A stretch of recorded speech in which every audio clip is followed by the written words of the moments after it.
This video will show you how to safely handle large doors, anything over 16 feet, in the unloading and installation process. This door is also being installed inside a fully finished area, so we will cover some key tips when installing in this environment, and to a drywall finished office. The manual contains an important safety checklist to help ensure your customer's door has been installed properly and in a safe manner. This video is only meant to help demonstrate the procedure described in the full installation and maintenance manual. It is not a substitute for it. We are not responsible for any charges incurred through missing parts, operation, or damage due to improperly installed door assemblies.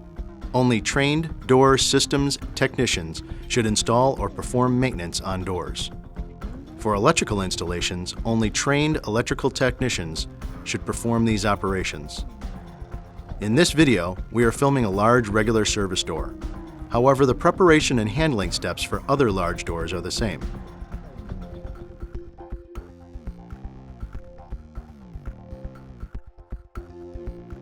Gather your slings and carabiners and inspect all material to make sure there are no cuts or wear on them. It is important that you make sure you have the right equipment for unloading and installing a large door, and the equipment can support the weight of the door components. To find the weight of the different components, consult the shop documents. The weights of all major components are listed on the bottom.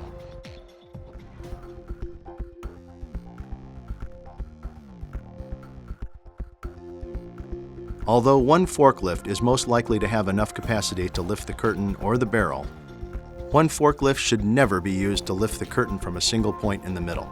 This can put too much pressure on the slats, which can bend and dent them, making the curtain unusable.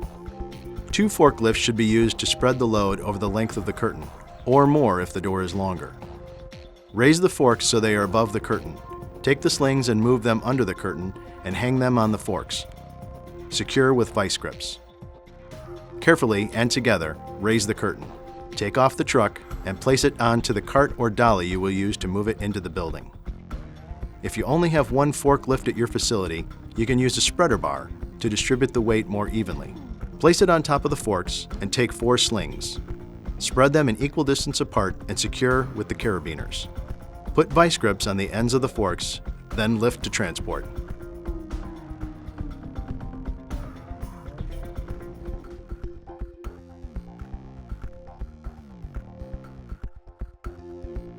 As you unload the different pieces, check the condition of them for any freight damage, visible or concealed. If there is any freight damage or the delivery is incomplete, please follow the procedure outlined in the installation and maintenance manual in order to correctly address any issues. This is very important because if installation is made with damaged product, we are not responsible for any resulting replacement or labor costs.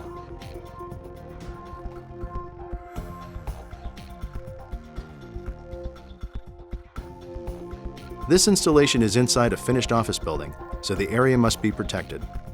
Obtain plywood strips and put these down, taping them together. Here, we also need to create a ramp to get inside the building. Move all the components into the building, taking care with the curtain to ensure the transition is as smooth as possible.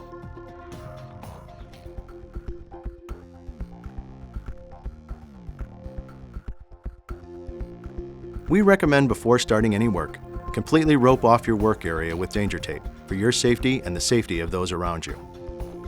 Install the guides as described in the installation video series, Installation of the Guides.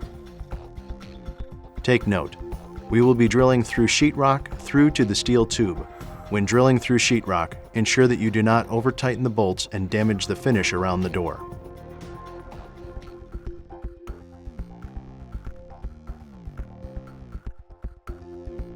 Assemble the shaft as described in the installation video series, Shaft Setup. Since this is a large door, rings are not used.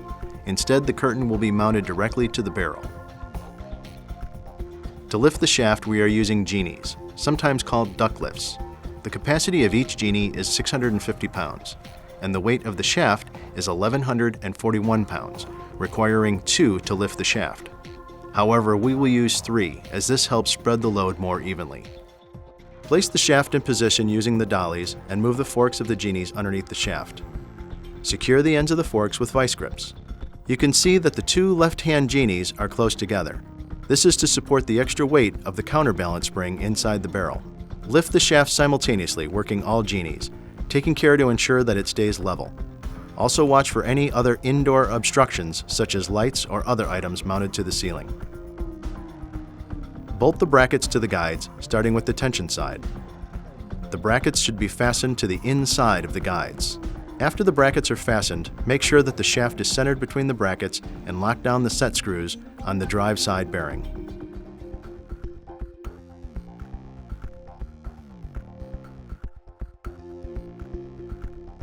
Prepare and mount the operator as described in the installation video series, Mounting the Operator.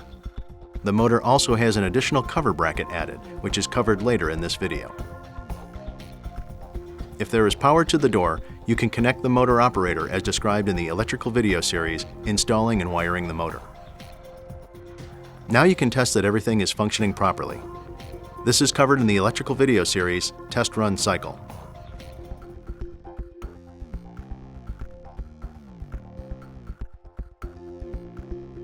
We are using 3 genies to mount the curtain onto the shaft. Although 2 would take the weight, 3 will distribute it much more evenly and avoid damaging the slats. Move the curtain into position using the carts and position the genies underneath them. Secure the ends of the forks with vice grips. Raise the forks to take the weight of the curtain. Once the curtain is off the ground, cut the outer layer of cardboard off the curtain everywhere except where the forks are, so that there will still be a layer of protection between the curtain and the forks of the genie. Make sure you orientate the curtain so that the starter slats are on top. Raise the forks of all 3 genies, taking care to keep the curtain straight with the floor. Once again, make sure you will not hit any obstructions in the ceiling. Once the curtain is under the barrel and centered, sling the curtain using your nylon straps and carabiners. Sling setups should never be spread out more than 10 feet, so use as many setups as needed in order to properly sling the curtain. If they are too few, too much weight will be on the curtain and the slats will get dented and damaged. Roll the curtain and attach it to the barrel as described in the Installing the Curtain video of our service door installation video series. When rolling the curtain onto the barrel, since this is such a large door, be especially vigilant that the tension wheel is rotating freely. Once the curtain is rolled onto the barrel, the spring needs to be tensioned.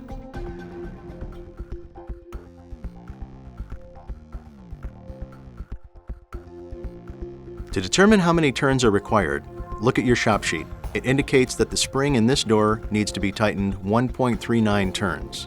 This tension wheel has 8 spokes. Since we make each turn 1 spoke at a time, and there are 8 spokes on the wheel, we will multiply 1.39 turns by 8, giving us 11.12 turns. Since we can't make a partial turn on a spoke, we will round this up and insert and rotate our winding bars 12 times. The tensioning procedure is described in detail in the installation video series, Tensioning the Spring. If you have power to the operator, you can set the limits of the door and control where the door stops. This is covered in the limit switch adjustment video of our electrical installation series.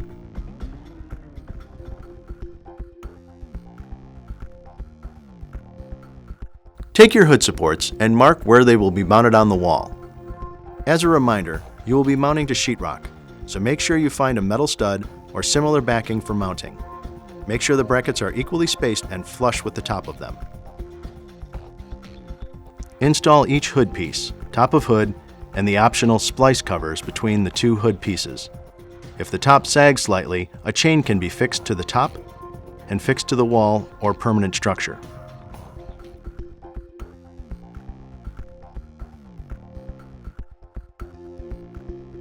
Because this door is inside an office environment, aesthetics are important. Covers and trim pieces have been ordered. The first piece will cover the adjuster wheel and has been specially ordered. It is fully formed and just needs to be mounted onto the bracket and secured. There is also a cover for the sprockets and chain on the operator side and for the motor. These will make the operator side look a lot cleaner. The thicker bracket with the holes should be attached to the motor bracket.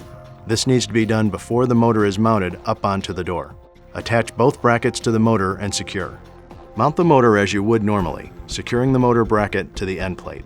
Tighten all bolts. Mount the cover over the large sprocket and the chain. Secure with screws. Take the pieces of the motor cover and assemble them together using the instructions.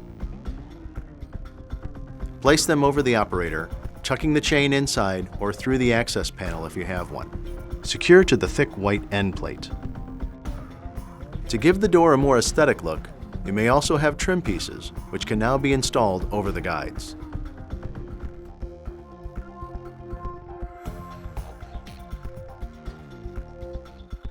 The beautiful image on this door is a vinyl graphic, which is applied at the factory. This can be used in a number of applications, such as stadiums, concession stands, and branding opportunities. As a reminder, full installation instructions can be found on our Dealer Resource Center. If you have any questions on installation in the field, our support center can be reached at 1-800-233-8366.